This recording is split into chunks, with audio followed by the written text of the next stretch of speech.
Hello, Bronco fans and football fans everywhere. Welcome to the Broncos Buzz on the MHRT network, as well as our own channel, Broncos Buzz on YouTube. This is a show that is everything Broncos and other topics, but brought to you with emotion, passion, honesty, and of course, KONA Spence's comments, my comments, your comments in the chat. We are Broncos Buzz. I am your host, Bronco Bill. KONA Spence is my right-hand man. Well, whatever that. Right-hand man as KONA Spence. He is the guy who makes the machine run well. I just go off the rails and just got going crazy saying all kind of things. He kind of tries to reel me back in. I know it's a difficult job, KONA, to do, but you do it quite well. Hey, my friend, how was your week?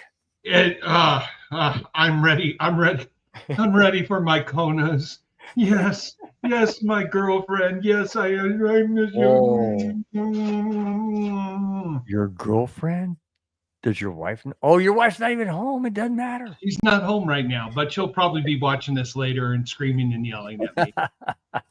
No doubt, man.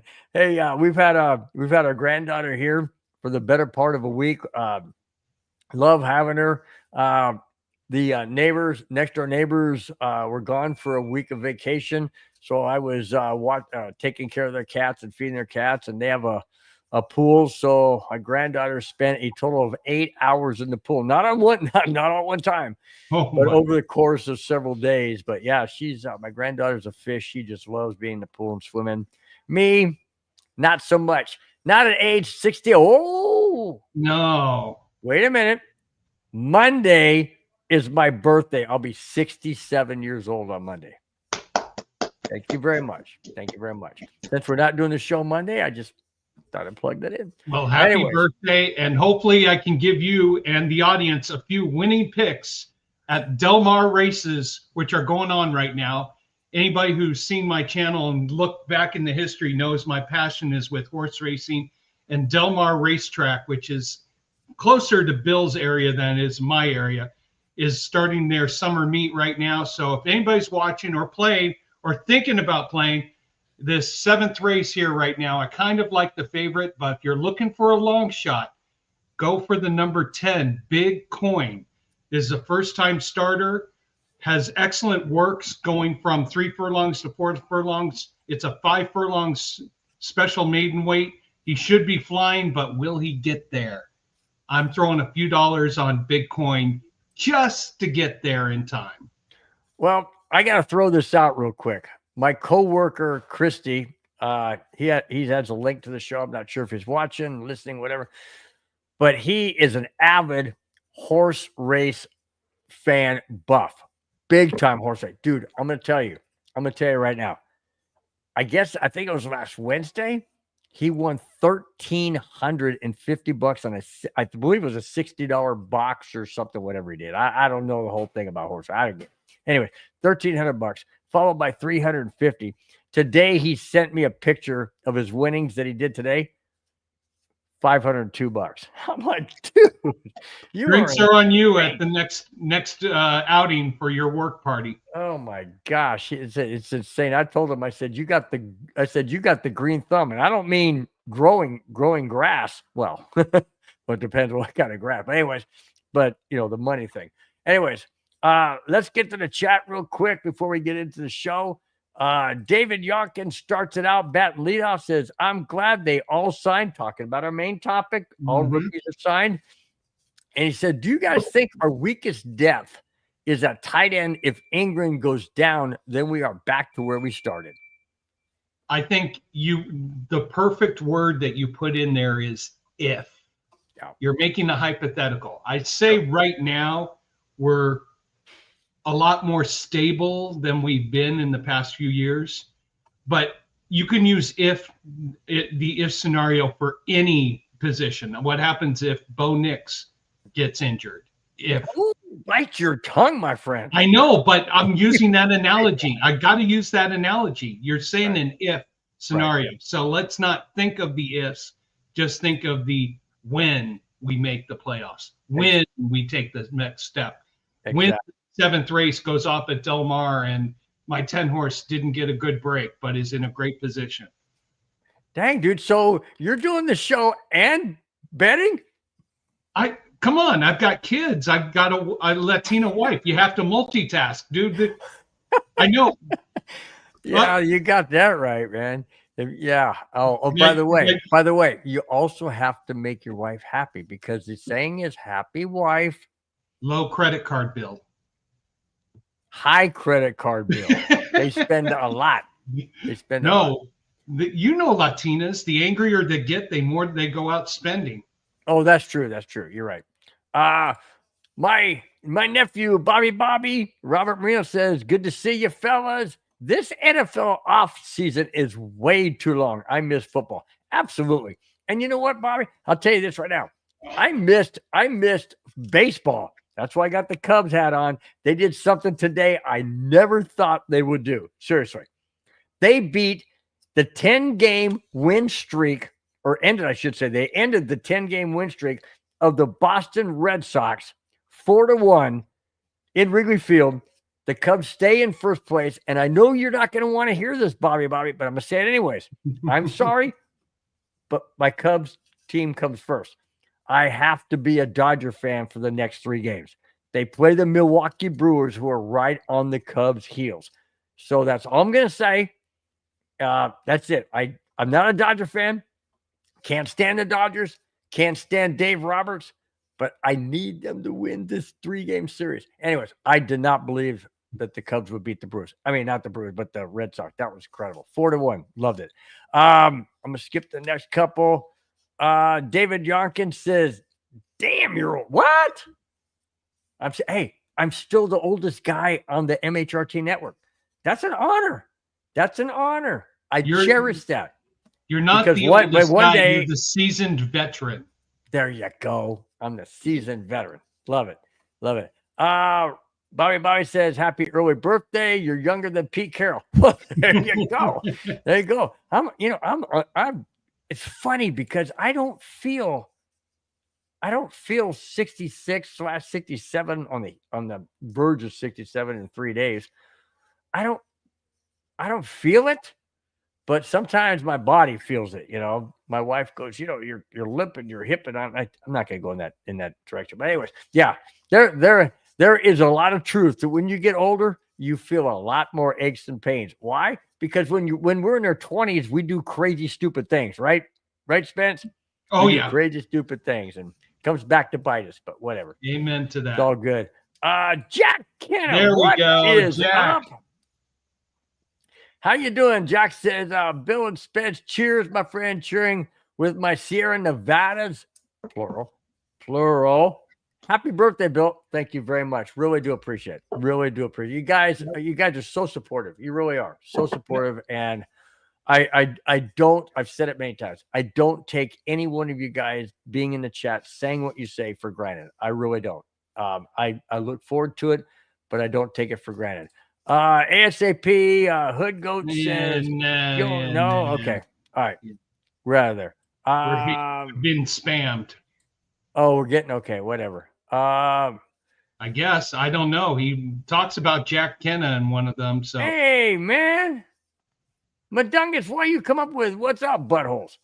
Huh? He must be a fellow butthole then. He's probably not talking about us. I don't probably know. Can't be talking about us. Can't be. No, the hat is not a Bears fan.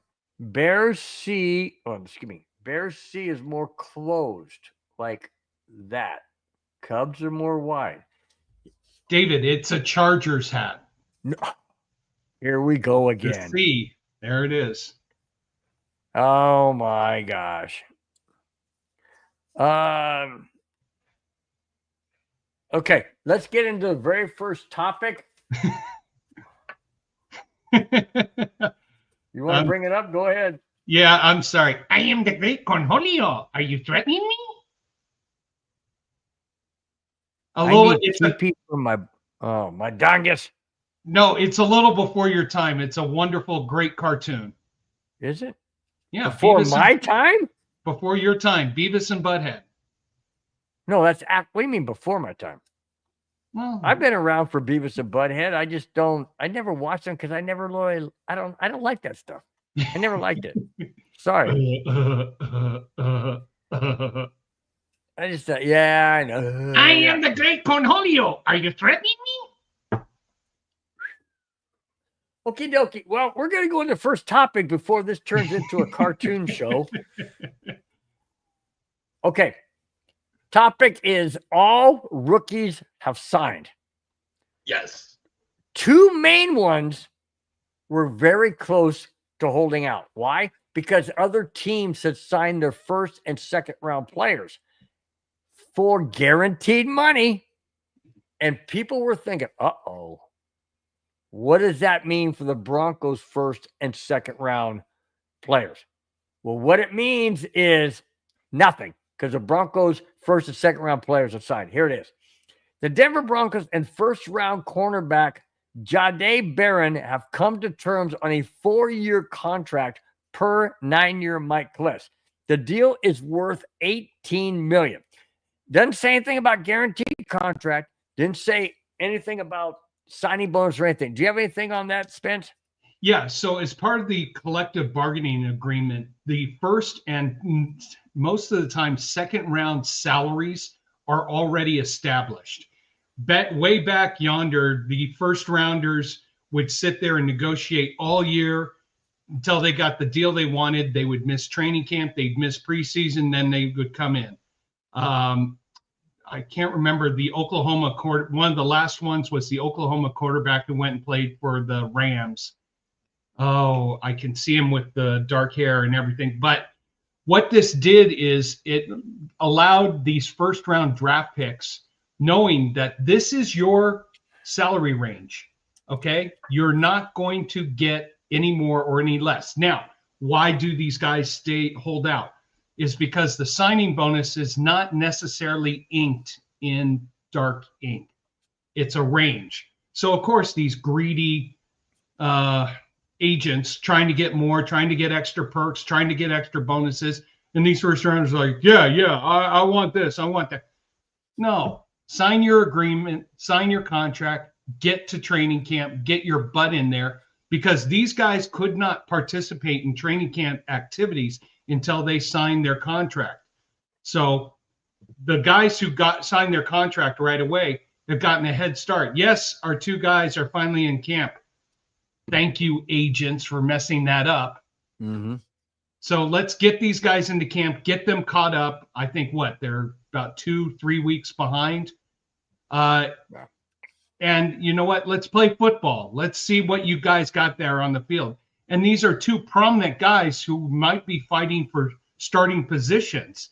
You're wasting time trying to get an agent an extra 5% so he can rip it off from you. A story that I was going to come up with last week, but we'll see more later. While you sit on the sidelines and alienate your teammates, mm-hmm. This is why agents have such a bad name. Some good ones, but some of them taking advantage of the client when they should have signed and been in training camp the day training camp started. You're already behind, mm-hmm. and you've got a lot of catching up to do. Now, it might work out, it might not, but this is a big risk you're taking for greed, and it's not a place here with the Denver Broncos. Victory Lap is in the house. He says, I would pay Benito.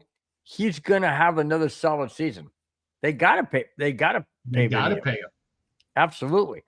But do they have the cap room to pay all of these guys? Now, rookies, yeah, you can get them for, pennies on the dollar, or, dime, or whatever that saying is. You can get them for that.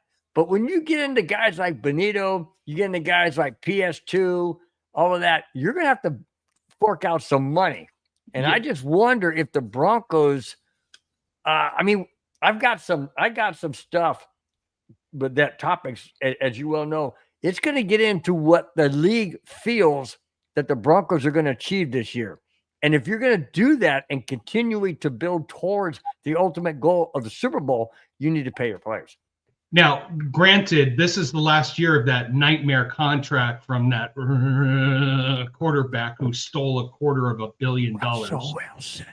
I can't wait. I can't wait for that game, and I hope he's playing against the Giants where Bonito and He may Patrick not even Surtain be.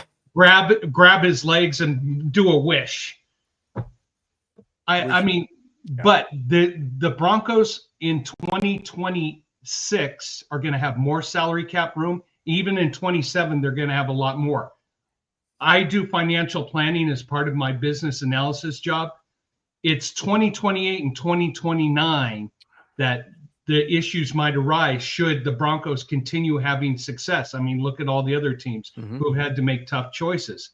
I know there's a topic coming up. A certain wide receiver has a decision he has to make.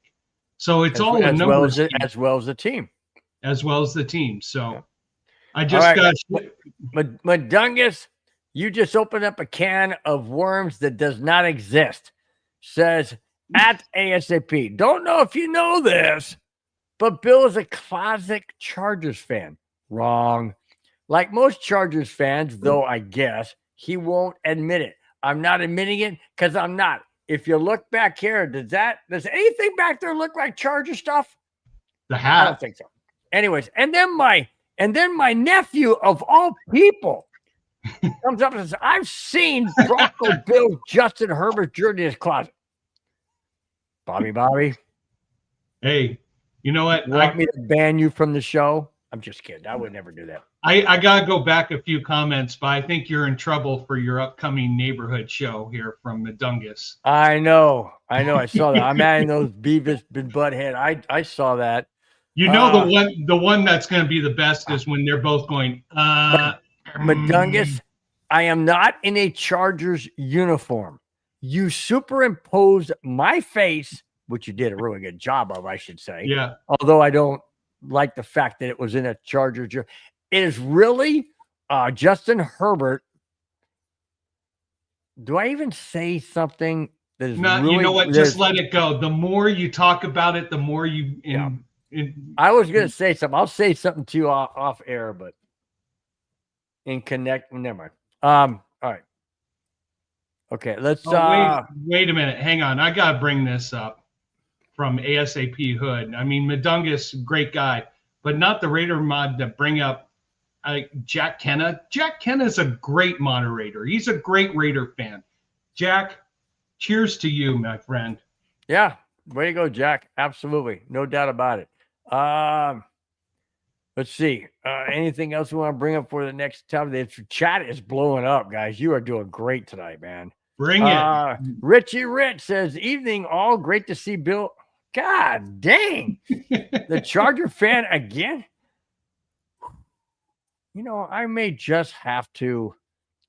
Somebody gave me one of my relatives or outlaws gave me a Charger holder kind of like this, and I've never used it, but I hey, if you can't beat them, join them. I'm not mean I'm a Charger fan. I'm just click down what? No, what am I going after? What is Rich saying here? Rich's comment. Where? Oh, this one. Wait, Bill, your uncle dressed up like a My uncle dressed up like a cheerleader. What's he talking about? I don't know. Rich is getting his buzz on. Uncle? I don't know what that means. I have no idea. This, Mundungus, once even Mundungus shows up in the chat and the whole show goes off rails. I was on the phone with Bill the other day when he was at work and I heard him yell bolt. I did not yell bolt up. I did not yell anything like that. I said hold up. I'm the starter. I have to keep people from going across that's not their turn. I said hold up. You know what, Mundungus, we all have, when you get one of these rings on, we all have selective hearing. So you know what, I could have gotten confused also. You know what? It's going to be about a 4-hour show if we don't keep getting these topics. Chat's going crazy, which is great. I love the fact that chat's blowing up. I just, Is it because my birthday's Monday? Is that why I'm getting all these barbs? I did not. Did you hear me, David? You. That's been no. I don't have my own show, Jack. This is all I do. I used to do a show where I talked about horse racing when at Old Hollywood Park I had my own Friday night horse racing seminar and always gave out picks and made a lot of money and almost paid for my MBA at Pepperdine with my Australia horse racing. I bet those things. Oh God. Wow. If any of you haven't heard that crazy, I'm not even going to go back. No. Next topic. Oh my gosh. You guys got to go back and watch previous shows on the Broncos Buzz, which also has shows that was a former name Broncos Breakdown. Go back there and watch them, scan through.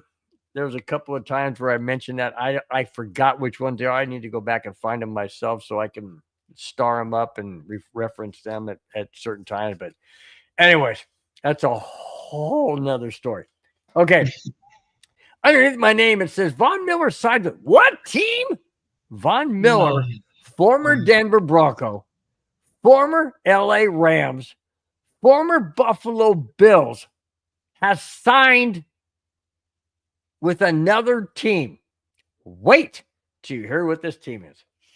Former Broncos Super Bowl 50 MVP Von Miller is signing with who? The Washington Commanders. No terms of the contract were disclosed at this time. I'm assuming it's 1 year. I have no idea what the amount is, but it just strikes me in two different thoughts. Is it because no other team wanted him and the Commanders was the only team that would take him? Or does he really want to go there? I don't know. What do you think? Well, it's a 1 year contract. I had pushed and wanted him to come here and be a part of the Broncos and get some experience, both teaching, helping the culture, and maybe coaching too. But I guess the Broncos didn't see that in him. And the Redskins thought they're a young and upcoming team. They need his wisdom, which any good defense should have. I wish the Broncos would have thought about it. Maybe they didn't have enough room under the salary cap to bring him in. But you know what? I'm rooting for Von Miller in 16 out of his 17 games this upcoming season. But yeah. Can you imagine that? We got Russell Wilson coming to Denver. We're going against Von Miller in Washington, and we don't know where Justin Simmons may go. He may go to the Raiders. We don't know where he may go, but we may be going against ex-Bronco players for quite a few games this year. David Yonka says, hang on. David Yonka says he's not too worried where they go. Hang on. Here we go. Not too worried about Vaughn signing with the Commanders. Why? Why are you not worried? The guy is great. He's a great player. He's 36 years old, so he's not going to be in his prime, but he still has talent. Not only on the field, which is diminished, but in teaching, like Spence said, in teaching younger players how to play that position. So I'm interested to know why you're not concerned. We play the Redskins, Commanders this year. Now, do we have them we play in Washington, right? Yeah. We play them in Washington right after our bye week. Okay. So it's going to be interesting to see what impact, if any, Von Miller has on the field, but more importantly, what impact he has to his teammates that can be an impact against the Broncos. All right, you can go back to where you were. I forgot where you were. Well, no, it's okay. You want to know something? Von Miller, I think, it's obvious. He's in the twilight of his career. He's getting that one last big effort to probably get back to the Super Bowl, which is probably why he went with Washington, because in the NFC, Washington's got a good opportunity to make that next step to possibly getting back to the Super Bowl. So we have that later on the show too. We have quite a few things right on the show. Okay, I agree, Richard Rich. It says Vaughn is a shell of his former self. He is situational guy now. I agree with that. But what he knows up here that he can translate and show to his teammates is very instrumental, very important. And that's why Spence was saying he would love him to come back to Denver just as a teacher, if nothing else, just to show the moves, how you do it, what you do. As if a offensive lineman is lining up a certain way, you do this. He's lining up, showing pass, you do that. I agree with that. Von Miller is a student of the game. He knows what he's doing. Hey, if anybody doesn't believe it, go back and look at Super Bowl 50. That's all you got to do. Yes, he was in his prime then. I agree. But Von Miller knows what it takes to beat an offensive lineman. Von Miller wouldn't start in the Broncos. He is at the bottom. I know he wouldn't start, but he would be instrumental with those who he surrounds himself with on the team. That's all I'm saying. Yeah, and Von Miller wouldn't expect him to contribute on a down by down basis. You expect him to contribute to the locker room, to the culture, to the teaching, to the education, to getting these guys, the rest of the defense in a better position.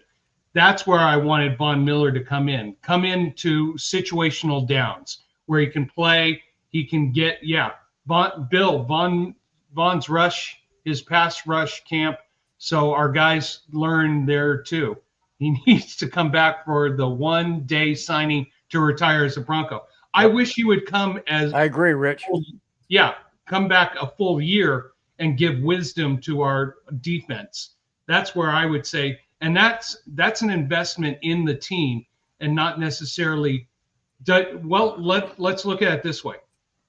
From Von Miller's perspective, he wants to get to the big show one more time. He wants to get to the Super Bowl. Throw this out there to everybody. Who, based on the conference, has a better chance to get to the Super Bowl right now? The Redskins or the Broncos? I would say Eagles. Well, no, but which team has a better chance to get through their conference?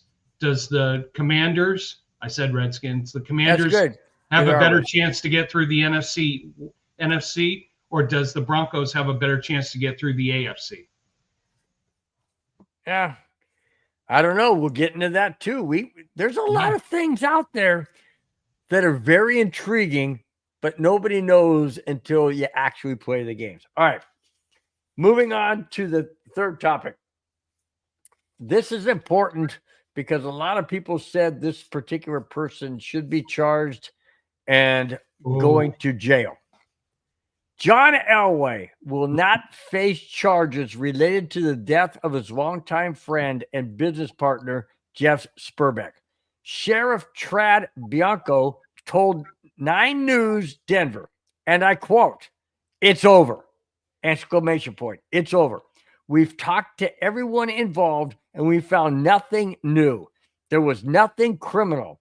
It was what we've said all along, that this was a very tragic accident, end quote. What more can you say? Now, people have said that maybe they're covering up for Elway or Elway paid him off. I ain't buying any of that. His wife was in the cart behind them. If there was any malicious anything, you don't think she'd say something? I think, honestly, John Elway, charges, no charges, lawsuits, no lawsuits, is going to have to live with the pain of watching a friend die. Yeah. And you know what? There's nothing else you can really say about it. If charges were to come up, I mean, does it make society better? No. Does it help society? And you would now have to put the widow on the stand to testify against John Elway. Right. There's no win-win. There's no justice. It's just a very sad situation. Very, very sad to it. In fact, I don't know if we mentioned it several times. I mentioned it a couple of times back in this previous show that Patrick Mahomes and his wife, Brittany, were in a golf cart on a golf course, and some friends jumped on the cart and fell off. They didn't get killed, but they got seriously injured because they're on a golf course and hit the soft grass ground. Still, things happen. I've seen it at the golf course I work at. It's unfortunate. I'm glad Elway was exonerated, or I should say not charged. It's just one of those things. Bobby says Vikings will win the Super Bowl. I would like to see that happen. I really would. I would love to see the Vikings win the Super Bowl. They're going to be a very interesting team this year under J.J. McCarthy. Yeah, absolutely. And David Yonkin nailed it. He says, whoever wants Elway convicted is an absolute disgrace. I totally agree.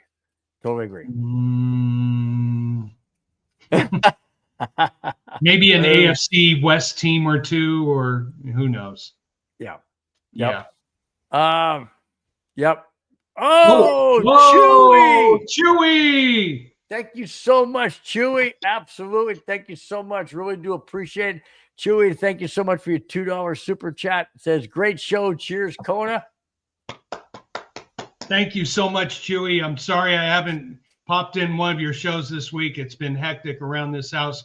Plus, I've been helping out a friend who is prepping for his broadcast debut on FanDuel Network, televising horse racing. So that's what I'm up to. He says, great shows, Kona. Yes. Just kidding. It's all good, dude. Robert Marino said the sheriff who cleared Elway of charges is running for governor of California. He cleared Elway. No. I'm not going down that road. Robert, you're stretching things a bit. So, but you want to know something? It is a perspective. Let's leave it at that. Thanks, Jack. I really appreciate it. Thank you. At Chewy, I love this show. Thank you so much, man. By the way, I don't know if you meant this show or you meant Chewy's, but it's fun. It's all good. Victory Lap says, sorry, I got my mango mango. I've never mango heard of margarita. Mango margarita. Nice. Cheers on that one. Mango margarita. Huh. Interesting. All right. Okay. Let's get into the fourth topic. We got 12 of them tonight. It's going to be a good show, man. We got a lot of good stuff. Former Broncos quarterback. I got two of them tonight. Hold it. Hang on. Time out. We got another one. Oh, Chewy. Hey, Chewy, I want you to know something. Okay, honestly, I want you to know something. I didn't say that so that you could put up another super chat of $2, which I appreciate. It wasn't for that. I was just making light of the fact it's okay, but thank you so much for your super chat. Really, really do appreciate it. He said, sorry, Bill. Cheers. Appreciate it. I'm keeping that up there for this topic. Here we go. Former Broncos, like I said, I have two former Bronco quarterbacks in tonight's show. Here's the first one. Former Broncos quarterback Teddy Bridgewater has been suspended for giving impermissible benefits to his players that he coached in high school. Coached at not in a high school, but at a high school.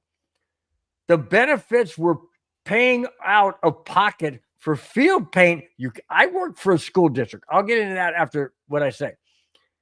Paying out of pocket for field paint, pregame meals, clothing, Uber rides, and physical therapy for his players, as well as funding a training camp for them, all totaling close to $70,000 for the season. Listen to this. Teddy says he wasn't employed by the Miami Northwestern High School as a coach. Hold on. Hold the phone. Hold everything. Hold everything. You cannot coach for a high school team and not be employed. Impossible. Yeah. Absolutely impossible. That's the first lie. Second lie is thinking that he could do this And why am I suspended? I'm not. He said, I don't work for the school. I'm not employed by the school. Yes, you are. And you cannot, the first thing that he did, which is totally wrong, you cannot pay for field paint. That has to be approved by the board of the school district. Regents. Yes. Everything has to be approved by the sport. You cannot just go, well, I'm doing this out of the kindness of my heart. Doesn't matter how you want to do it. When I worked for the school district, we had volunteers that would come out and say, hey, I want to put up a nice mural. I want to put up a nice sign or whatever. We would have to say, I wouldn't have to say, but the officer would have to say, are you winning? I got a long shot who's coming in. Oh, he just got boxed. Get through there, 7. Come on, 7. Come on. No, we're looking at a live horse Come race on, right here. beat the 3. Look at it. He's beating the heck out of the horse. Ding! Damn! You got it? I think he went off at 20-1. And he won? Yes. And what's that pay you? Enough for a good sushi dinner with my honey and the kids. Sushi ain't cheap. Anyways, going back, congratulations, by the way, Spence. Going back to what I was saying, we had volunteers that come to the school district. You have to do the proper thing. You cannot just show up at a school and do whatever you want to do. What he did is wrong. There are rules, there are regulations, there are things that you have to go through in order to, they allow people to do things, but you have to be permitted. It has to go through the school board. It has to be voted on. It has to be completely above board. You can't just do it. But for him to say, I'm not an employee of the school. Yeah. You know what? You're suspended, dude. Oh, by the way, he's suspended indefinitely. Now, you want to know something? Hey, on the surface, it looks like he had the right intentions. He was trying to help out. He was trying to take care of the team, but he took the wrong steps to do it. Yeah. As an employee, you're bound, especially a state employee or a city employee or a county employee, you're bound by certain rules and regulations, and there's a compliance and quality oversight, and you have to do it. Now, I was like, okay, when I first read the article, I was like, okay, he's good. I know his potential. He'll beat it. When he came out and lied that he's not an employee, I think that just desecrated his ability to defend himself. I mean, you are an employee. I know Madungus. You're at a county fair, man. Enjoy yourself. He says, screw the school board. Well, I take you want to know something? They're complaining that a former NFL quarterback is paying for things that the school hasn't been able to provide. Who said they couldn't provide it? Maybe if he would have gone through the proper steps, they may have said, okay. They may have said, hey, you know what? It's all good. We'll allow you to do it. Like I said, I worked for school districts for 28 years. I know what you can and cannot do. Yeah. And I'm not on the school board, or I'm not part of, the management or whatever, but being in maintenance, I knew what we could do as employees and what we couldn't do. We had a guy, I'm not going to name names. We had a guy who thought it was really, we had a new superintendent, and he really liked this certain, graphic or whatever. So one of our painters thought it was really cool to, in his parking spot, paint his name with the little symbol. Guess what? It wasn't approved by the school board. Yeah. He got reprimanded. Do you know why? Because it all comes under review for state and federal funding for the school. And if there's any infractions, any kind of compliance violations, any kind of quality control measures that are not followed, you're going to have this one. So, Dave, have a great David. Thank you so much for chiming in. As always, really do appreciate it. Thanks so much. Yeah, no, you're right. You're absolutely right, Spence. We're paid. Well, I say we. I'm getting a pension, so I'm still getting paid. But you get paid by the state. You got to abide by certain rules, and when you don't do that, then those are the repercussions. I mean, sure, Madungus may say, "Hey, screw the school board," but that's the system that's been put in place, just like anything else. And they have to have it in order to, and it's all about funding. It's all about federal funding. It's all about state funding. I know I appreciate his intentions, but you just have to take the right steps. Go ahead, read this one. Why hasn't it been provided before this? The kids needed something that the school had not provided up to that point, because I'm assuming they didn't have the money, hurting the student athletes. You want to know something? Agree, but the steps that Teddy took didn't follow the school regulations. Right. So if he had taken the measures to say, "Hey, I want to do this. Hey, I want to contribute that." Now, what might have happened? We all know. The money might have. Yes, school boards have rules. There you go, Robert. Yep. But here's why I think Teddy did it this way. Oh, I want to contribute $70,000 to the school board to be used for athletics. Great. $10,000 for football, $10,000 for soccer, $10,000 for basketball, $10,000 for golf.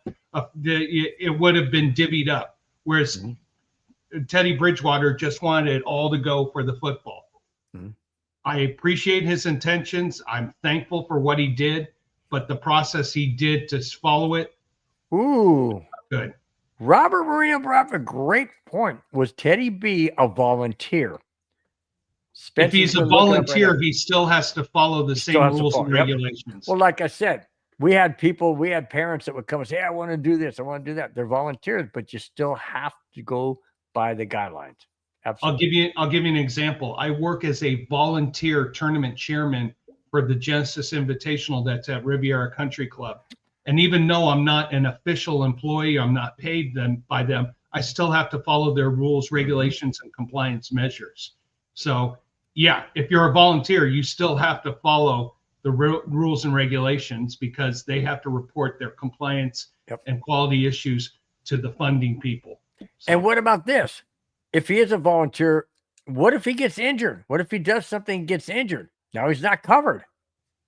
As a volunteer, you sign a medical waiver. Now, if he's injured on the job, then the workman's comp would cover him if he had signed the waiver and all the documents necessary. Yeah. See, there's a whole lot of parameters here that we're not pervious to getting, because it wasn't revealed. It wasn't brought out. But yeah, all of this has to do with, you got to just do the right thing. Sure, was his heart, was his intention in the right spot? Most likely, yes. But you got to go. But you got to dot your I's and cross your T's. You got to do everything according to the book. But Duncan says he was coaching in Miami.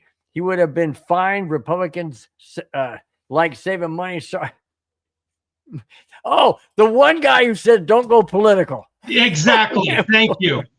I wasn't going to say that, but. Do we fire Madungus? Oh, we can't. Nah. We can't. He owns the show. Or not show. He owns it. Aren't we still volunteers on his show? Oh, wow. Ooh. The payouts just came out. Honey, we're doing sushi. We're doing sushi. Robert Maria says, is Teddy getting his money back, and is the school repainting over Teddy's paint? Whoa. No. That's a good question. I don't know. I have no idea on that, but that's a good thought process. So the only thing that makes sense is that if he was a volunteer, he had to sign a document that was kind of, these are the ethical standards that you have to abide by as a volunteer. If he was an employee, he'd have to sign an employee contract, which there was other standards. Sure. All right, moving on. That was a hot topic. Holy, I didn't think it would go that way. Hang on. I apologize. I bet he doesn't put that into any of the shows. But he'll put mine when I say, I was wrong. I must. You know what? I gotta change my prescription. I don't know. You guys are smoking some good stevia. Oh God, that was great. ASAP Hood. That was great, man. Uh that's great, man. 5 likes. Come on. And 8 in here. Hit the like button. Absolutely, guys. Hit the like button. Really do appreciate Please, it. we Thanks, appreciate KONA. you guys, and Thanks. thank you Absolutely. for all the comments. With the more, the merrier, the more invigorated. Yeah, while we have topics, we love to be more interactive with you guys in the community. Absolutely. You guys are blowing up the chat. Absolutely love it, man. Blowing up the chat. All right. This one is going to be controversial. Ooh. It's going to be controversial on both sides of the topic. I guarantee it. And I want to hear both sides. Here we go. Here's the second former Bronco quarterback. Former Bronco quarterback Jay Cutler is in the middle of a controversy after posting a series of snapshots from a South African hunting safari. Now, hunting safaris, from what I've read in South Africa, it's staged. In other words, they know where the animals are. They know when the best time to, quote, target them. And Jay Cutler took advantage of that. Let me continue. Cutler posted a dead sable antelope. If you don't know what that thing's huge, man. I mean, huge. A dead sable antelope with the caption, and I quote, kicked off the African hunt with a beauty, sable down. End quote. Excuse me. Yeah, end quote. Whoa. Most followers that are on his channel were absolutely disgusted, saying, and I quote them, this is nothing to brag about. Another person, end quote, another person said, and I quote, with the high-powered rifle at a couple of 100 yards away, yeah, really manly, cool, no, end quote. I never liked Jay Cutler when he was a Denver Bronco, and I definitely don't like him now. This is staged. Go ahead, Maddie, you're fine. Maddie. Valerie, come here. Say hi. Yay. Hi, Valerie. Come here. They want to say hi to you. Come here. Hi. Here, put this in your ear. Do I get a high five from you? Yeah. Nice. How are you doing today? Good. Yeah. Really Now, good. I'm doing great. Now, is Grandpa Bill going to take you out for ice cream after the show? She already had ice cream. Yeah. Yeah, what? Yeah, you say, yeah, we want more ice cream, right? Yes, we do. What's your favorite flavor? Strawberry. Oh, love strawberry. That one's the best. It's my granddaughter. She's 8 years old. I adore her. We've had her for the whole week, and she's super special to me. So you know what? It's weird. I wish my daughter JoJo was here because they could almost be twins. Yeah, I know. Yeah, crazy, huh? Joe, he's gonna get a picture. I know we're deviating from the show, but hey, it's a family show. We bring in family. We do things that is family oriented. So I just wondered, you're not shy at all. That's cool. You're on live. You're on live on the internet. There's my daughter. She almost looks exactly like you. Oh my gosh. Did you hear that? She goes, oh my gosh. Isn't that cool? Put it a little closer. Put it a little closer to the screen. Look at that. That's cool, huh? I need a sister. I'm open. Did you hear that? She goes, if she needs a sister, I'm open. There you go. Well, she's 8 right now. She'll be 9 in 1 month. She's 8, and she'll be 9 in November. Oh my gosh. Isn't that crazy? And you're going into 3rd grade? Yes. What's 7 times 6? I have no idea. Oh, okay. 42. Yeah. Of course, Papa Bill helped her out. So. No, that's all. Bye. Hey, pleasure meeting you. Thank you. Come on the show more often. Okay, I'll try. All right, see ya. Thanks, Bubba. Give me a kiss. Bye. Love you. I have to go. I know her mom's here, so they're leaving. So, Oh man, all right, you kiddo, got be good. That That was fantastic. I will show this to JoJo, but she was almost an identical twin to JoJo. Yeah, that was cool. That was fun. That was fun. I'm glad that she was willing to do that. She was crawling in here, getting her stuff out of a box that she had some of her toys. And I said, just come on in. Bounced right up and came right in. Okay. Robert Murillo says, you trust Cutler with a hunting gun over a football? Well, he missed a lot of targets in football, but hey, going back to this whole thing, my whole thought is this, okay? Yeah. It's staged. They know where the big animals are. It's not hunting. You're not out there crawling. It's a safari. You're in like these trucks or whatever. They drop you off. I don't like it. I don't like it one bit. And then Jay Cutler gloating over something. It's like taking 100 fish and putting them into a swimming pool that's 16 feet diameter, 4 foot deep. You're going to catch a lot of fish. Yeah. That's the same thing as this. I don't like it. It's just, it bothers me. It irritates me. And it's just, I even hate to mention the fact that he was a former Bronco. Yeah. I'm going to say my position. I'm not big into hunting game. I'm not big into going out and hunting and shooting birds or anything. Look at that. Jack Kennedy said, dang, the kiddos look similar. Oh, no. Are we related? Huh? I said, is there a relationship in our gene pool? Uh-oh. Well. No, back to this. Look, when this Bill told me this story, I was almost kind of didn't want to comment on it because I like going out and enjoying the animals in their wildlife habitat. And I'm not someone who wants to get a gun and shoot a deer or a venison or anything for game. Right. You know what? Brag about it, Cutler. We know who you are. We know who you truly are. And you know what? Just move on. Get out of here. You ruined the Broncos.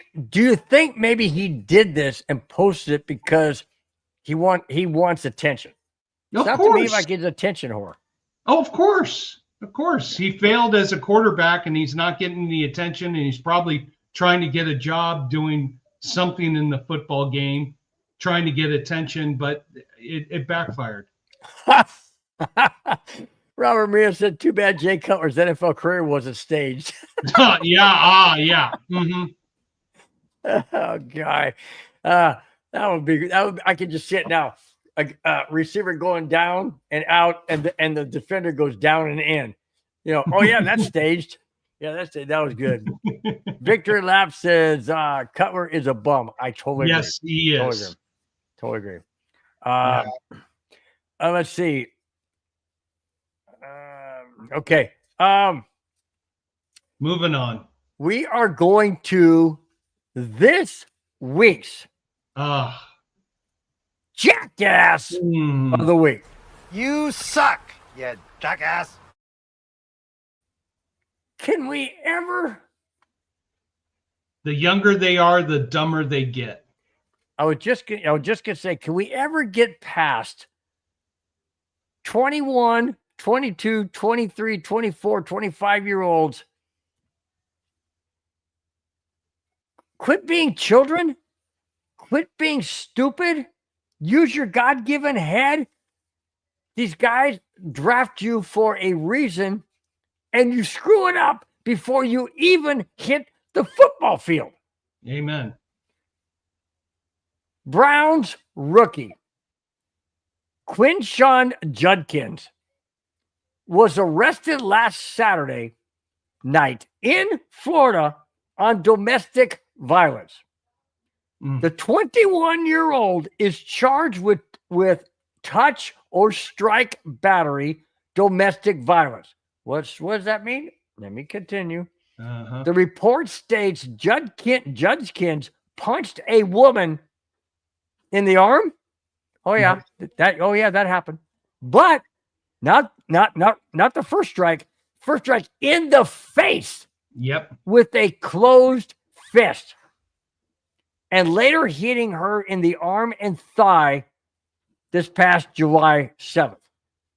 Whether he is convicted or not, Judkins is facing a potential 6-game suspension from the NFL for violating the league's personal conduct policy.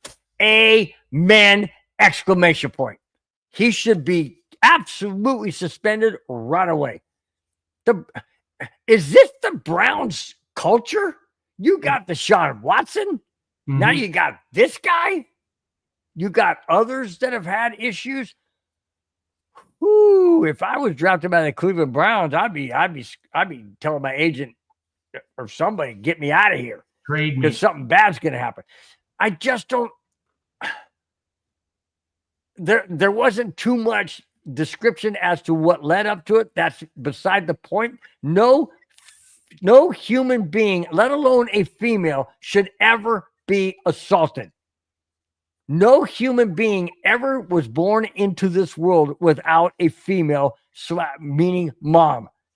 Now, this wasn't a mom. It wasn't his mom, but I'm saying female. You don't do this. You don't do this, period, to anyone, let alone a female. If I sound angry and irritated, I am. I'm sick and tired of this type of aggression towards people when they get money and they get drafted and they think they're on top of the world. Spence, I know you said it 1,000 times. If I continue, I'm going to lose my mind. Go for it. No, I think you hit it. Money creates invincibility, creates a level that we can all do whatever we want. I've had it. You've had it, Bill. Jack's probably had it. Victory, you've had it. You get to this level where you think, I'm invincible. This kid just signed his contract, got all this money, and thinks, yeah, I can still be the thug that I was in this life now. No. Unfortunately, it's going to cost I think it's going to cost his career. Because now he's going to be labeled as a domestic violator.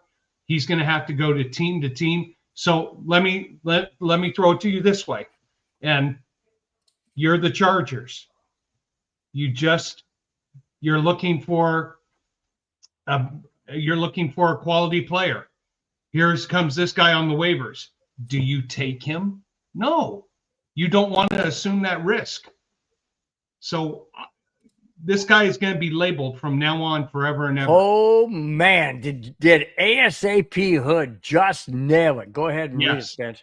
A rookie who can't find a way to avoid a physical confrontation with a woman just before first training camp has major issues.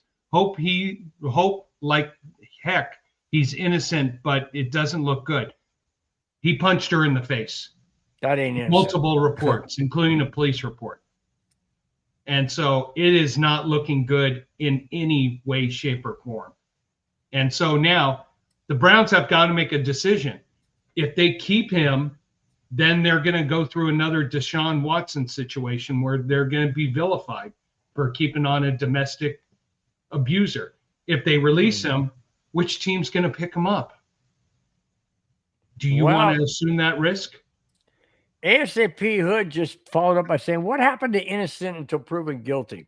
Everybody's talking like he did it. I have seen way too many pro athletes have their careers ruined by a woman. Give the guy a day in court. I agree. Yes. But the police report stated, and I do have to admit, ASAP Hood, I have to admit this.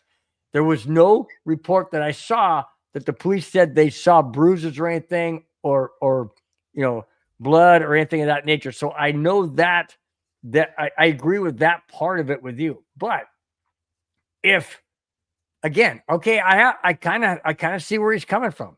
What do you think? No, it's remember we had that Kansas City Chief rookie receiver who got into the same trouble. It turned out to be a malicious story that the girlfriend or fiance was making it up. Right. There is a police report that said punches to the face. Right. It's in a factual police report. Now, if that's not right and then that's wrong, there's going to be other issues. Yeah. My nephew Bobby says, as his punishment, he should be put in a room alone with Deshaun Watson. That would be that. I just don't even want to. I don't even want to expand on that, although I think it's hilarious, but I just don't want to expand. Guys, we have approached the 1 hour mark. You guys have been fantastic. The chat is out of control today. I love it. I don't mean out of control, crazy. I just mean great. You guys are doing some great comments, great topics, great what's what I'm looking for? Interjecting things. I love it, man. Love it. You guys are outstanding. SB says it's tough for a Browns franchise, kind of like the Raiders just need to clean their culture franchise. Whoa. Jack follows up by saying ASAP, great take. So there you go. Raiders have always been looked at as being dirty, but the Browns now are looking at as being thugs, I would say, right? Yeah. Oh my God. They're building a culture of the wrong type and the wrong direction, whereas the Raiders are building a culture that's in the right direction. Thank you, Tom Brady. Thank you, Pete Carroll. So now, while we still will see the Raiders as rough and tough, we're not looking at them as rough and tough and criminal that they might have had imagery-wise back in the 70s and 80s. So yeah, I just right now, the Cleveland Browns is a viral culture right now. So do you want to go there? I mean, you got Deshaun Watson, who I don't know how he's still in the league. Jerry Jeudy's on the Browns. Jerry Jeudy, who's been talking trash. You got Schroeder Sanders, who couldn't remember a play. You got troublemaker. Oh, it's an absolute meltdown. I mean, it's just messed up. Cleveland Browns are just a mess. And besides, when you name your team after an owner, really? Yeah. Okay. Anyway, what were you saying? Quick interjection. We got the next race here at Del Mar, race 9. I'm going after the 8-horse. Let Me In. Definitely Let me in. Let me in. His face weaker, keeps the jockey, has got good speed, should get out there in front and hopefully hang on. Del Mar Racing. Should hopefully hang on. Is taking a drop in class, going from a $50,000 race. Hey, you gotta work on sponsors here, man. You got KONA as your, and then you can get Del Mar Racing. You can get you're not gonna get Del Mar.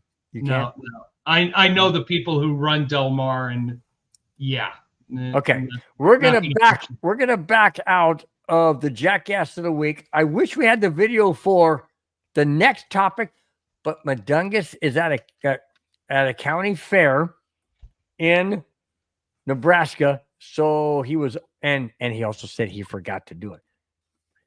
Okay, anyways, so we're gonna back out of this week's Jackass of the Week. You suck, you jackass. All right. Now, before Spence comes back in, we'll get back to some of the comments before we get into the next topic. Let's see. ASAP Hood says Raiders have the right people making good choices, so let's see how this all plays out. I love the drama. You know, the Raiders, I think, are going to be better this year than they were last year because they have Pete Carroll and because they have Tom Brady. I mean, there's a lot of workings within that team that people are not giving them credit for, and they still have some great players. I know Geno Smith. I know a lot of people are not high on him, but hey. Under Pete Carroll knows him. He knows Pete Carroll. So, who knows? Could be. Jack Kenneth says, Mark Davis Raiders. If any players is convicted of domestic violence is not allowed. On the Raiders, Hall of Fame, Fred Biletnikov's daughter was killed by domestic violence. Wow. Yeah. Wow. There you go. Oh, yeah. I had forgotten about that. Sorry to hear that again, Jack. I know that Fred Biletnikoff was a great receiver. Great receiver. Love that blonde hair that guy had, man. He had a full head of blonde hair, man. That was pretty good. All right. We're going from this week's Jackass of the Week to the other segment that I don't have a video on because Madunga said he forgot to do it. It's called Did I Do That? Now, did I do that also refers to did I say that? Did I go there? Whatever. So this is called Did I Do That? Here it is. At the Baseball All-Star Games Home Run Derby, Pat McAfee, that idiot, introduced the Mariners catcher, Cal Raleigh, as the following, and I quote, "With the fattest ass in the big leagues, Mariners Cal Raleigh," end quote. What? Seriously. This is absurd. Totally absurd. This is, let me continue on. Fans were disgusted, and ESPN might have a talk with him after this. Reason? After all, the Home Run Derby by ESPN says this. ESPN says, after all, the Home Run Derby is largely geared to be family friendly. So you got this guy on here who has his own show that cusses every 4.5 seconds. Pretty much. And ESPN is okay with that because supposedly it's not family oriented, but the Home Run Derby is. And remember, ESPN broadcasts this, but it is the MLB. It is MLB product. And MLB is probably not happy with this. And ESPN is getting some butt hurt by MLB saying, you better take care of this. You better take care of this, and this may never happen again. If you watch that, and I've seen the clip, you watch the guy standing next to him does this, like cringes. Yeah. Why? Because that was totally wrong. You don't degrade a Major League Baseball player who leads the league in home runs as a catcher. Leads the league in home runs as a catcher. That's beside the point. You don't disgrace somebody who is a professional anything. You just don't do it. What if somebody went to McAfee and said, you a dumbass. You look like shit. Oh, excuse me. Like, oops, sorry. Hit the microphone. I'm just saying, you don't do that. Yeah, I just did that. You don't do that. It is a disgrace. It is lowering yourself. And all that showed me was that McAfee has to use things like that to make himself, quote, look better. Wrong. You look like a jackass. And I could have used you as a jackass of the week. Go ahead, Spence. You know what? I've tried to listen to Pat McAfee's show, and just how Bill and I do things here. We're not into dropping 4-letter colorful metaphors. We're not into cussing, swearing, or anything like that. My grandpa Spencer up there, always taught me is the more you curse, the more unintellectual you communicate yourselves to your family and friends. So I see what he's trying to do. He's trying to be a showmanship, but did he show up? Yeah, this was not the right place. Where Major League Baseball is a family fun, family-run activity. If you're going out there and calling someone the big thumper or the big humper or something like that, I can't remember why he described it. It doesn't present itself well. And you know what? There's probably a culture who's like, yeah, use those 4-letter metaphors. Use those colorful words. Yeah, describe them well. Bill and I have kind of a different approach to it. So you know what? He was trying to reach out to a type of group or a culture group, but from our perspective, it didn't hit home very well. Nope. Looks like you froze. Are you okay, Kenna? Yeah. Okay. KONA, I mean. Yeah, you're not moving. Uh-oh. Let me reset here. Yeah, I don't see you. I see you, but I don't see you moving. You're like all right, frozen you're frozen in time. Then give me a sec here. I'll be sure. right back. No problem. In the meantime, Jack brought up a question which I don't understand. It says, Bill, off the topic, question since you like hockey, which I love. 2026, the slated #1 overall pick is family in a way or another in McKenna. I want that jersey. Get him, Sharks. I don't know who you're talking about. Who are you talking about, per se? There you go. So which one are you in? Okay, I'll remove that one. Oh, remove. Sorry about that one. Okay. No, good. You're okay. Yeah, I don't know which one you're referring to, Jack. The draft, you said it's a family in a way or another in McKenna. I don't know who that is. Refresh my memory. But if you want him to go to the Sharks, I don't want that. I want him to go to the Avalanche for sure. Yeah. Spence is back. Yeah. Yeah. All right. And Robert, yeah, ESPN is owned by Disney Family Friendly. Yes. It is family friendly, but I'll tell you this. Try listening to the Pat McAfee show. No. You might turn it off quick, fast, and in a hurry. Oh, yeah. Oh, yeah. No doubt about it. But here's the thing, okay? If he has his own show, that's his own show. We have our own show, correct? Yeah. We say things, but we are in guidelines and a parameter set up by the MHRT network, right? But we still can say certain things within the guidelines. He has to say, or he can say certain things in the ESPN guidelines on his own show. But when you're on not NBC, who broadcasts that one game? I mean, who broadcasts baseball? It was Fox. ESPN. Fox. Okay.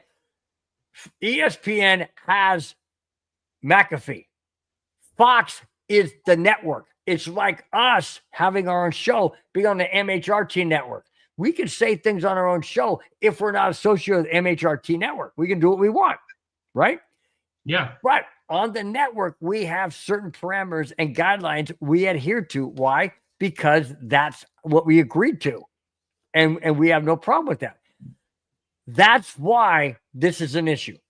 He went too far. He insulted a Major League Baseball player, catcher, in front of not only thousands in the stands, but millions across the country.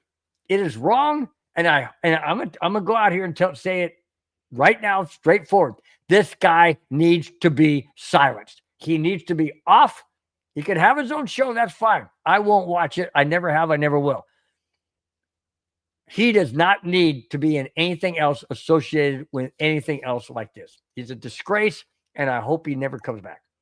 The only thing I don't know, and I didn't research, is what are his ratings like. So if he's on ESPN, he must be getting ratings. So, hey, it's everybody is free to choose whatever they want to watch, whatever they want to listen to. There's probably a niche group of people who like watching him, like hearing it. Hey, that's your prerogative. This is just two guys who believe in good, clear communication, not having to drop colorful metaphors every time we speak. And no, I'm not insulting you, Raider fans. I know I've been on your podcast. I know you drop colorful metaphors all the time. That's your niche. That's who you guys are. That's their show. That's their show. Just like our show does certain things, just like 5280 does certain things, just like Clusterpunk does certain things. It's all within the show. But when you go nationwide, well, wait a minute, we are nationwide. Oh, anyways, yeah. But you know what I'm saying. Yeah. It's just, if we were in front of a stadium, in front of thousands of people, I just think it's wrong. You just gotta check yourself. You just gotta don't do something that you're going to turn around and be embarrassed for years down the road or ruin your career. I mean, it only takes one act or one comment or one slip of the tongue or whatever, and your career is done. And, enough of that. Let's move on. Yeah, let's don't promote him anymore. That's for sure. Yeah. All right. Not that we're promoting him. We're degrading him. But anyways, all right. Here we go. This one is going to be interesting following this NFL season with the Denver Broncos. Cortland Sutton is entering the final year of his deal as his contract will be voided on March 7th of 2026. Okay, that's less than a year, guys. If nothing is done before that, Sutton will be a free agent and the Broncos will hit $7.125 million in dead cap.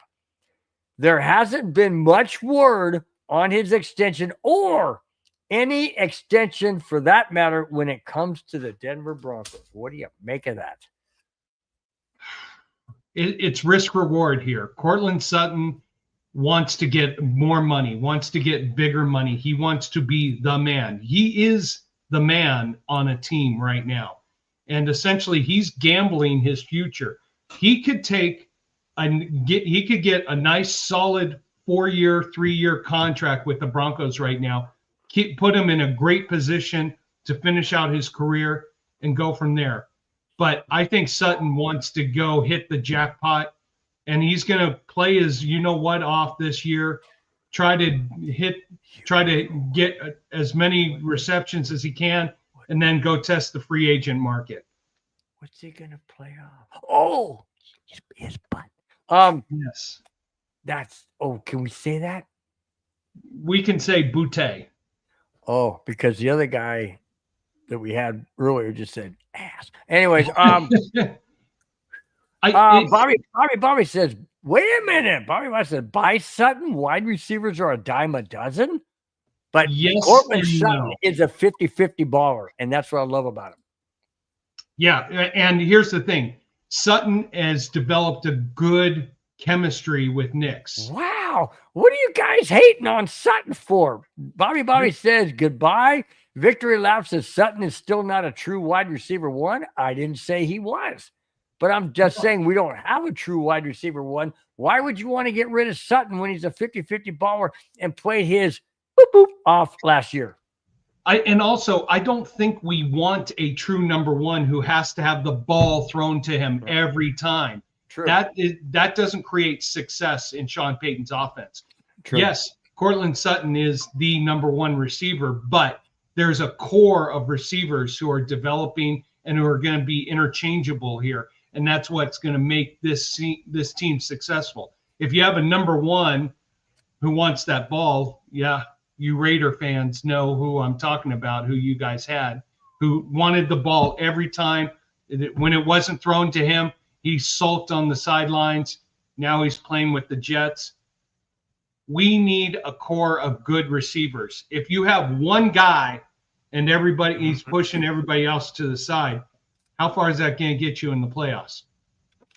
I don't know. If you look at the 49ers back when they had Montana and Jerry Rice was the number one and they won Super Bowl. But they had Taylor, who was a good number two. They had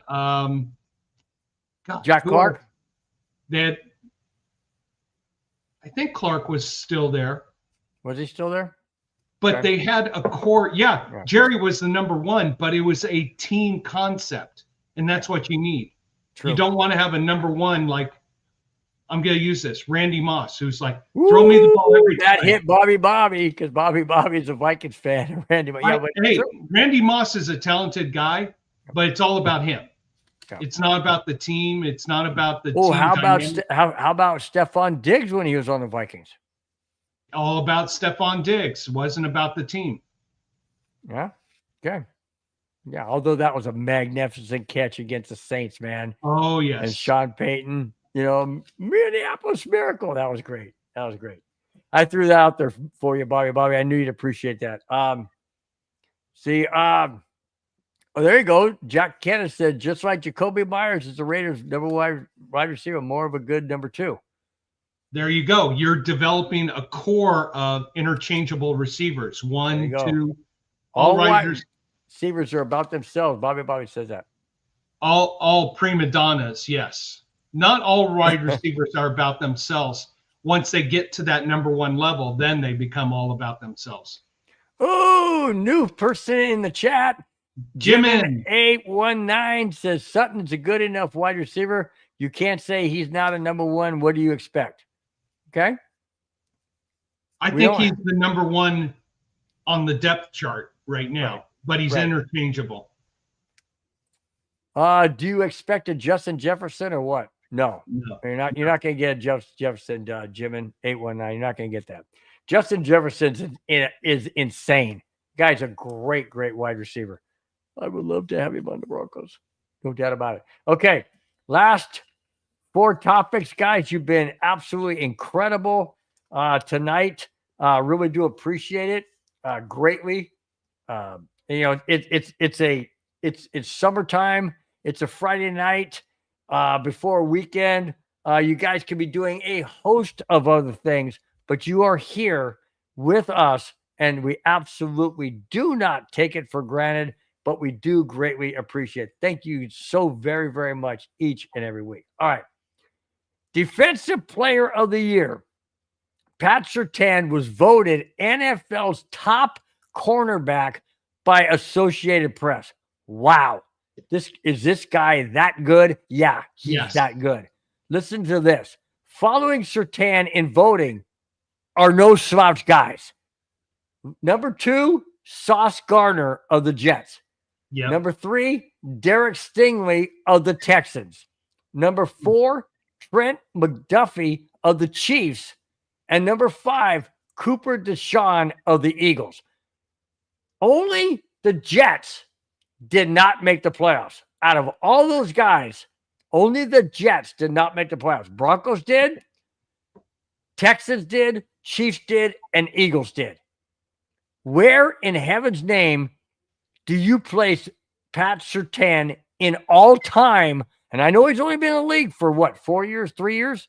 Where do you place him all time in regards to what he's accomplished in such a very short career? I'm not going to go to the all-time, Mount Rushmore right now. Let's see what he can do in the career. But let's just say this. He's climbing the mountain. He's getting close to the mountaintop, and he'll be there just like the Jets. Oh, my God, I'm flaking on his name right now. Shutdown cornerback that they had for the longest time where you didn't pass to him. What team? The Jets. And then Darrell Griffin, was it, who was the Washington Redskin quarterback you didn't throw to at all. He is becoming that developing that reputation. Now, can he do it over and over for years and years and years? He's only been in the league 4 years. So that's a small assessment we have right now. Once we get to year 7, 8, 9, even 10, and he's still producing at that high level. Yeah, his prime is going to be between year 4 and 7, in my opinion. Jack, real quick, Jack Kenna. Oh my gosh, dude. Says love the show. Thank you so much, man. Thank you so much. Darrell Revis. Darrell Revis. There you go. So, yeah, way to go, Bobby. Bobby, I knew you'd come up with it. Clayton Haran says, "Been a minute." Yeah, where you been, my friend? Holy smokes! I know life happens. I know summer's here and all that. Really do appreciate you jumping in. Thanks so much. He says, hey, guys. I say, hey, what's up? He says, long day just got done. 11-hour. Holy smokes. Yeah, dude. That was me too. I started at 5:30 this morning and went until just before the show started. Absolutely. He said, Clayton said, absolutely great way to top off. And I'm going to say it this way. Absolutely great way to top off my night. Thank you so much for the emphasis. Really do appreciate it. Says, thanks, guys. Absolutely. No, thank you, Clayton. Thank you and everybody in the chat. When we wrap up the show, Spence will run down the names and say things about all the different comments in the chat. Really do appreciate you guys are amazing. Absolutely amazing each and every week. I'm speechless. I'm just absolutely blown away every week that you guys want to be here. It means that much. And Clayton, if you're into the horse races right now, I've been playing the horses here. Hit a 20-1, 19-1 horse on air. So, but he won't tell us how much he won because he doesn't want his wife to know. Enough for a sushi dinner. But 10th race here, all over the 8 horse. This is a closer in a field that fits him very well. I do apologize to everybody. The last race, the horse I had got stumbled out of the gate, finished a closing fourth, but well, that's why you weren't going like that. I get it. Jackass says in regards to Pat Surtain, Jackass says, "Wow, all time, it's way too early, but awesome." Okay, yeah, I agree. I agree. I mean, we're 4 years into it. You're not even starting to climb upwards to Mount Rushmore. Get there to year 7, year 8, year 9. We're talking. Victor Lap says, "Thanks, fellas. Have a good one, everyone." Thanks, Victor Lap. Really do appreciate you being in the chat. All good. All right, man. Love it. Thank you so much, man. Really do appreciate Victor not being in the chat. I know that you guys live in different parts of the country. Time zones are different. We're on the West Coast, so it's only 6:26 our time. You guys could be in the East Coast. It could be bedtime. It could be dinner time, wherever you are. But really do appreciate each and every one of you taking the time out to be in the chat and be part of the show. It really does mean a lot. Jim in 819 says Knicks has enough around him to prove something, and I ain't saying Super Bowl, but we're close now. I got we have a couple topics on that right after the one I'm getting in, which is a weird topic I'm getting into, but it involves Bo Nix, so I thought I would bring it in. You guys tell me what you think of this. It's a college thing that they do apparently at this college, and they brought Bo Nix and Eli Manning into it. And here's that topic. July 8th, Eli Manning. Okay, you want me to hold on? You want me to continue? Keep going. Okay. July 8th, Eli Manning and Bo Nix were part of setting a Guinness World Record with Auburn fans, okay? Auburn University. They threw more, listen to this. They threw more than 7,000 rolls of toilet paper into the trees at the intersection known as Toomer's Corner. The reason was all about welcoming new students to the college and making history. History being Guinness Book of World Records. 7,000 rolls of toilet paper. My problem with this, it follows. This is, who's going to clean that up? And why would you want to set a Guinness World Record for throwing 7,000 rolls of toilet paper into trees in an intersection? First off, it's going to close the intersection, no doubt. Then you got to clean it up. Do they have to they probably have to cut branches down.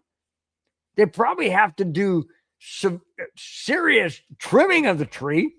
Okay, so you're in the Guinness Book of World Records. Whoopee. And they say it's part of welcoming students to the college. So what do the students get? A roll of toilet paper thrown in the tree? I mean, what's the purpose of this? I know the colleges have certain pranks and they have certain things that they do. I get it. This one, to me, I don't like. I don't like because it sends a bad message. When I was young, people got pissed off at a family. They would throw toilet paper around their house or their trees because they're mad at their child or parent or whatever. I don't know, whatever it is. We never had that, but I saw it in the neighborhood when I was growing up. Second of all, it's a waste of money. It costs money to remove it, and it's damaging. It's damaging in a lot of ways. Third, you involved Bo Nix. So you brought Bo Nix down, in my opinion, when it comes to what's the word I'm looking for? When it comes to character, you brought him down a level, and I don't like that. Bo Nix is trying to elevate himself to be the franchise quarterback of the Broncos, which he is, but now he's brought down because of a, quote, college prank. I don't like it. I don't like it. I actually got to disagree with you because this is a college tradition at Auburn that they have been doing for many, many, many years. Now, 7,000 rolls of toilet paper. Now I know where they all went when my wife and my kids are screaming, yelling, Dad, we need more TV. Dad, we need another roll of toilet paper. Dad. And I'm on a conference call. You'll find it right there in the trees. Yeah. You know what?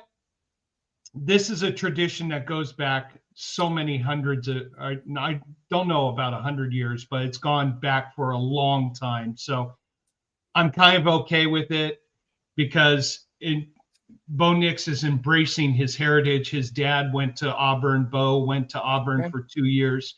So yeah, it is a tradition, and it's something that bonds the community. So I feel bad for the person who has to clean it all up, but you know what? Son? How about per sons, like group? Yeah, you got to bring out hook and ladder. You got to bring out, lifts.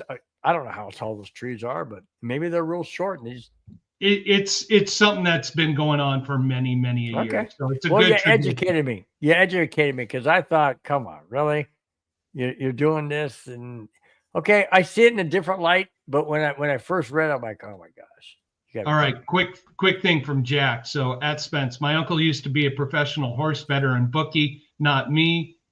He used to go to the winner's circle when he was 5 and 6 year olds. You can't be at 5 and 6 years old.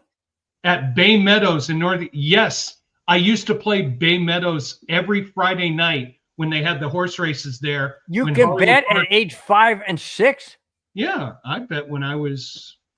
Well, you didn't go to the window, I don't think. You probably had your dad. No. My grandpa bet for me, and Jack's dad probably bet for him. But yeah, Bay Meadows. Ooh, I used to.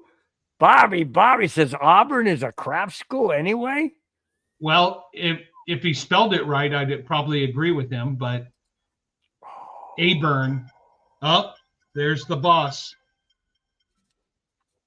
Oh boy. So I will continue the last 2 topics probably by myself. No, she's all fine. She just texted and said Maria wants to know who do you like in the 10th race. Dang! Thank you for giving us that pick in the 8th race. She knows you're playing. Did you tell her that you won? Yes, I did. So no wonder she's happy. She's going, it's time for sushi. It's time for sushi. Probably let's see. Madonna says, I'm not calling you. What's he talking about? I don't know what that means. Oh, calling you. That was his wife. Oh, that was your wife. Got it. Okay. Madungus is not calling me. Well, right. I have a different sound on this phone when Madungus calls. Do I want to know what that is? Dun dun dun dun. All right. And they're off. Next to the last topic, guys. I know you're happy about that. We only got 2 left. I'm being honest, only 2 left. All right, here we go. These are interesting topics. Very interesting topics for quite a few reasons. Here we go. The top 10 defenses per NFL.com. Okay. Last season, the Denver Broncos were ranked 3rd by NFL.com. Where are they ranked heading into the 2025 season? Here we go. Here are the top 10. Here we go. Number 10. Last season, the Steelers were ranked 7th. This year, by NFL.com, ranked 10th. Number 9, New England Patriots, not ranked last year. Number 8, Minnesota Vikings, last year ranked 5th. They've dropped down. Seattle Seahawks, last year ranked 9th. This year ranked 7th. Detroit Lions, last year ranked 8th. This year ranked 6th. Come on. Get up there. Get up there. Spence is going crazy as I'm doing the show. Get up there. Come on. Hit the line. Oh. Wow. Second at 5-1. Did you put any money on second? Yes, I did. I put across the board. Okay, good. Seattle Seahawks last season ranked 9th.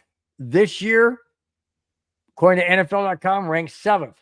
Detroit Lions last year ranked 8th. This year ranked 6th. I haven't heard Denver yet. All right, keep going. Ranked 5th. Last year, the Chiefs were ranked 6th.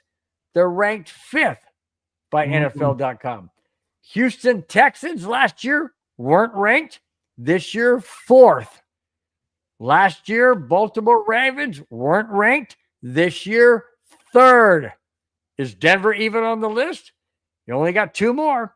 Last year, the Eagles were ranked 1st. Philadelphia's ranked 2nd. Number 1 defense ranked by the NFL.com last season ranked 3rd. This year, our Denver Broncos ranked 1st. Why? Because of our defense. The guys we got. Pat Surtain, solid. We got Barron, the other corner. We got the guys from San Francisco. And we also have Browning coming back. Or not Browning. The guys on the interior line, I forget. Middle linebackers. Benito, yeah. Benito, that's what I meant, not Brian. Benito.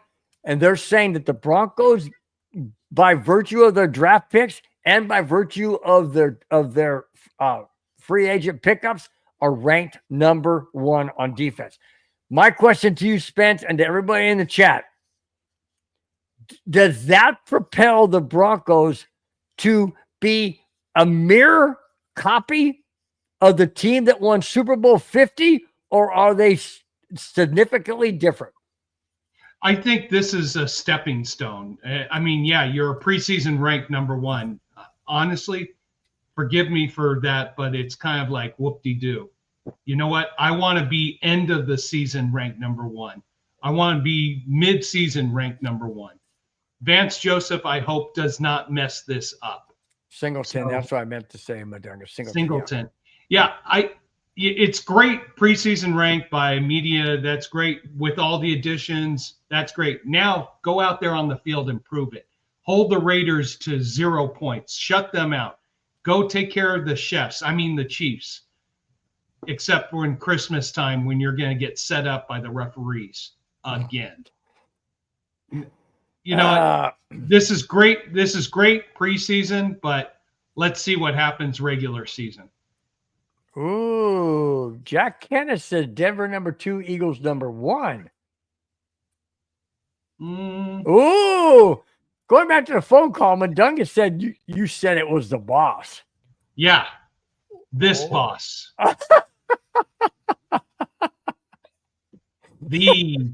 You're the boss, Madungus, but the boss is this one. Shoot. Okay, Jack Kenneth says, I've said it for a while now on my show. Denver beats out KC for the AFC West. I can't go there quite yet.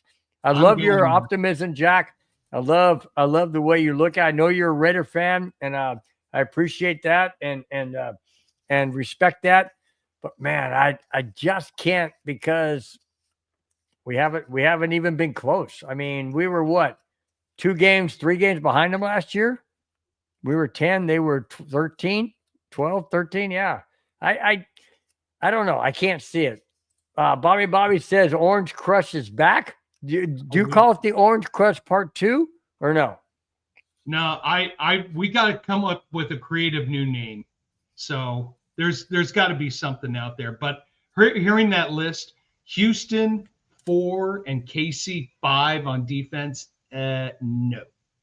They're lucky to be top 10. Woo! Oh, okay. I don't.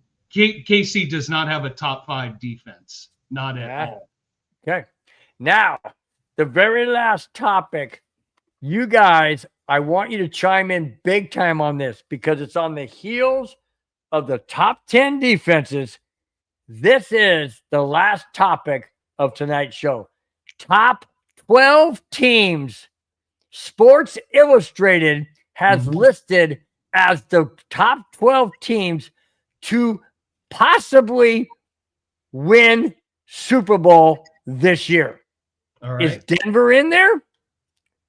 Going back to the top 10 defenses, let's find out.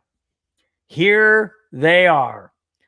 Baltimore Ravens, Buffalo Bills, Cincinnati Bengals, Detroit Lions. Hang on 1 second. Are you reading them in order from 1 to 12, or it's just they No, threw? it's just random, whatever they put out there. Okay, go ahead. Baltimore Ravens, Uh-huh. Buffalo Bills, Yep. Cincinnati Bengals, Okay. Detroit Lions, All right. LA Chargers. Oh. No. Sorry, I almost threw up. LA Rams, Mm, Kansas City Chiefs, yeah, Philadelphia Eagles, of course. San Francisco 49ers, I don't see it. Tampa Bay Buccaneers, Possibly. Washington Redskins, Commanders, and our Denver Broncos. There you go. Top 12 by Sports Illustrated. Do you agree with any of them, most of them, all of them, or none of the above? How about the Broncos? Start out with the Broncos first. Do you agree with that? I don't. Yeah. No, I You think do? they're one of 12 teams who can win the Super Bowl, the Denver Broncos. Wow.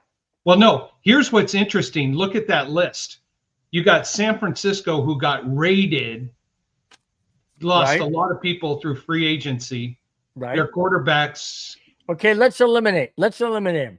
Let me ask you, Baltimore Ravens, yes or no? yes. Buffalo Bills, Yes. Cincinnati Bengals, No. Detroit Lions, They have Detroit. They have defensive issues. Detroit Lions, yes. LA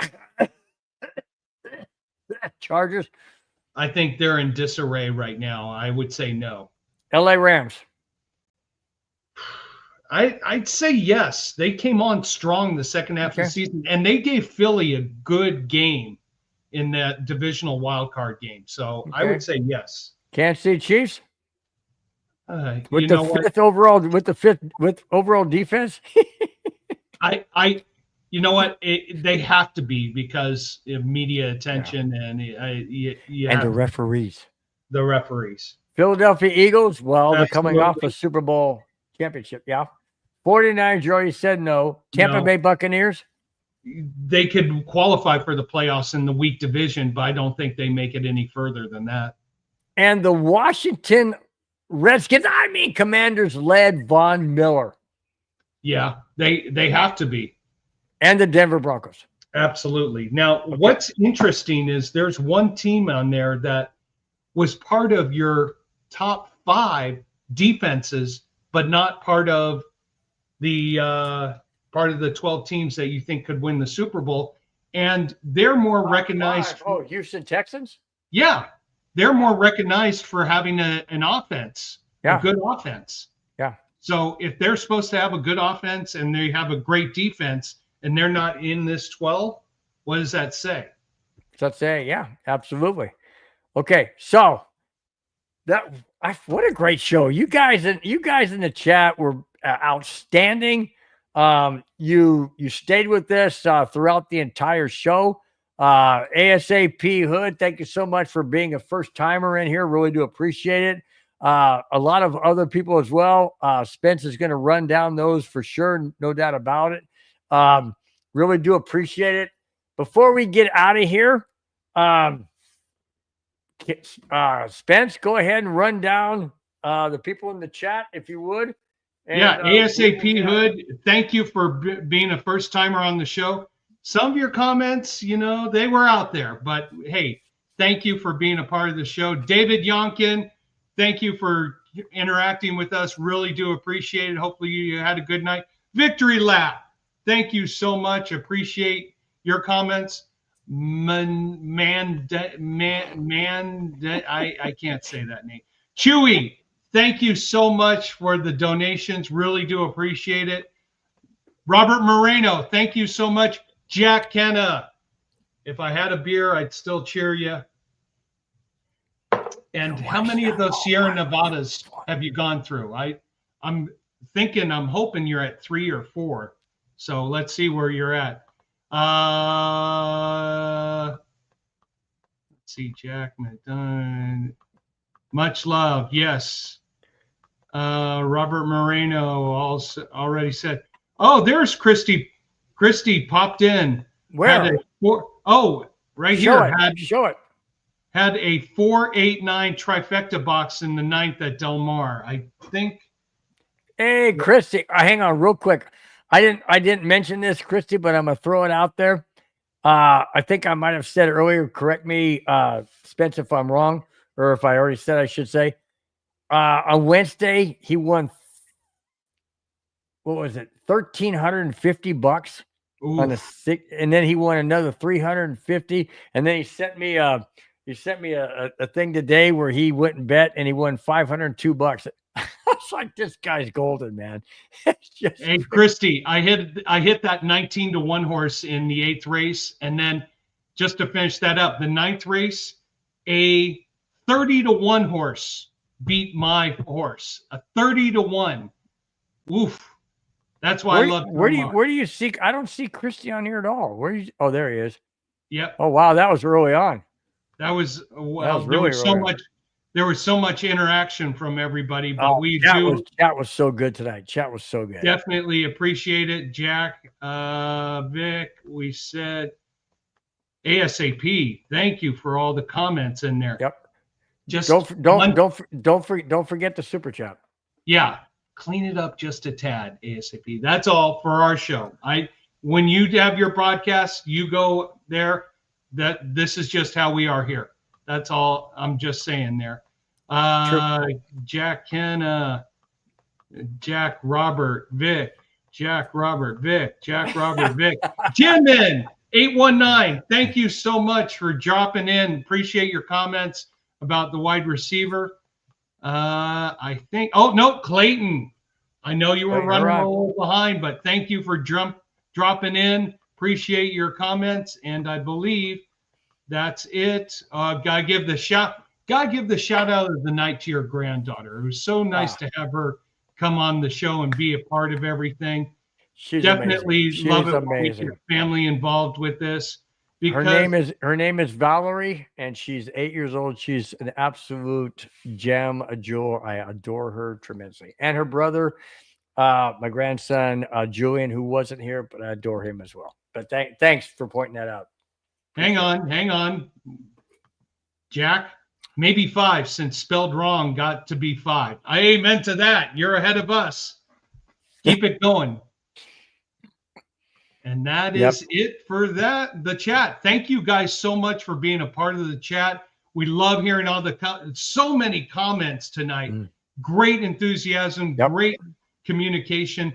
Bring it on. Give us more. We love hearing from you guys. Absolutely. That wraps up tonight's Friday show, July 18th, 2025. You guys have been fantastic. Always appreciate, never taken for granted, but always appreciate. You guys are amazing. Before we check out officially tonight, remember, thanks so much, Jack. Says great show. I'm not sure, Spence, I'm throwing this out there because it involves you as well. I'm not sure about August 1st. It's still on the bubble, but I'll let you know. I'm not sure if I'm going to do an August or if we are going to do an August 1st show. It's my wife and I's anniversary, 29th anniversary, August 1st. It's a Friday. I do expect to be doing something with her, obviously out and about in town or whatever. So I will let everybody know next Friday, which is not the 1st. Next Friday will be the 18th and 7th, 25th. It'll be the 25th. So we will let you know then if we're doing an August 1st. Okay. Until then, guys, we have a show next week, July 25th. We will be here live 5, 6, 7, and 8, wherever you may be. Thank you so much for being here tonight. We appreciate it. Guys, have a fantastic rest of your Friday evening and a fantastic weekend ahead. Stay safe, guys. We love each and every one of you being in the chat, being here supporting us. You guys are absolutely the backbone of the show. Till then, guys, have a fantastic evening. Talk to you next week. Till then, take care. Bye-bye. Fast lane when I pass in the street, bag of money in the passenger seat. Tempo's been asking for me on the road from the west to the east. Way up, I might never come down, cause the coast's racking up.